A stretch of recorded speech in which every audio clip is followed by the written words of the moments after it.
చంద్రబాబు పవన్ కళ్యాణ్ పై మంత్రి రోజా ఫైర్ అయ్యారు. పవన్ కనీసం పావలా షేర్ కూడా తెచ్చుకోలేదని విమర్శించారు.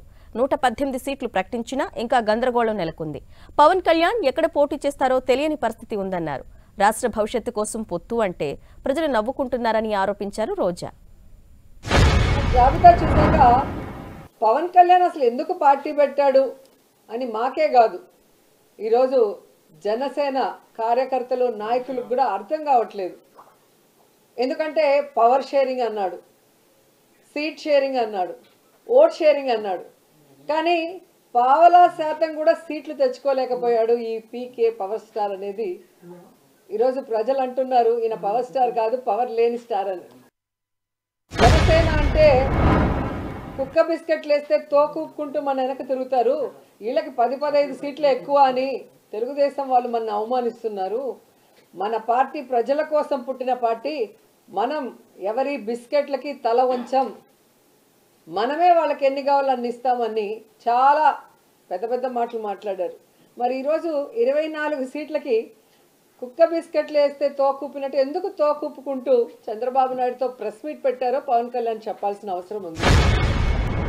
సంఖ్య నెక్కాలని చూస్తారు, బీజేపీ సంఖ్య ఎక్కించుకోకపోతే కాంగ్రెస్ సంఖ్య నెక్కాలని చూస్తారు, ఆ కాంగ్రెస్ ఎక్కించుకోకపోతే పిల్ల పార్టీలతో పోవాలని చూస్తారు. అంటే వాళ్ళల్లో వాళ్ళకే ఒక గందరగోళం, ఎవరితో పొత్తు పెట్టుకోవాలి, ఎలా వెళ్ళాలి, ఎవరు మనని పొత్తు పెట్టుకోవడానికి అవకాశం ఇస్తారో అర్థం కాకుండా గందరగోళం పరిస్థితిలో ఈరోజు 118 స్థానాలు అనౌన్స్ చేశారనేది మనం అర్థం చేసుకోవాలి. చంద్రబాబు నాయుడు స్థానం కుప్పం అని ఆయన అనౌన్స్ చేసుకున్నాడు, బాలకృష్ణ స్థానం హిందూపురం అని అనౌన్స్ చేశారు, అలాగే లోకేష్ మంగళగిరి స్థానం అని అనౌన్స్ చేసుకున్నారు. కానీ పవన్ కళ్యాణ్ ఎక్కడ నించోలో ఏ స్థానమో కూడా ఇంకా చంద్రబాబు నాయుడు డిసైడ్ చేసేంత వరకు అనౌన్స్ చేసుకోలేని దౌర్భాగ్య పరిస్థితిలో ఉన్నారు. అంటే అర్థం ఏంటి? ఒక చోట ఓడిపోయిన వాడికి మొదటి ఇచ్చారు, 2 చోట్ల ఓడిపోయిన వాడికి తర్వాత ఇస్తాంలే సెకండ్ జాబితాలో అని ఒక కేర్లెస్నెస్ ఏమో పవన్ కళ్యాణ్ చంద్రబాబు నాయుడిని అడిగి తెలుసుకోవాలని కూడా సందర్భంగా తెలుసు. చంద్రబాబు నాయుడు గారు కోర్టులో అన్నాడు, నాకు హెల్త్ బాగాలేదు, నాకు రెస్ట్ కావాలి అని.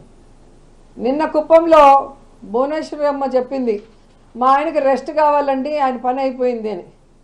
సో 2024 ఎన్నికల తర్వాత చంద్రబాబు నాయుడికి పవన్ కళ్యాణ్కి పాలిటిక్స్ నుంచి శాశ్వతంగా రెస్ట్ ఇవ్వడానికి ఆంధ్రప్రదేశ్ ప్రజలు సిద్ధంగా ఉన్నారు అన్న సంగతి తెలియజేసుకుంటున్నా.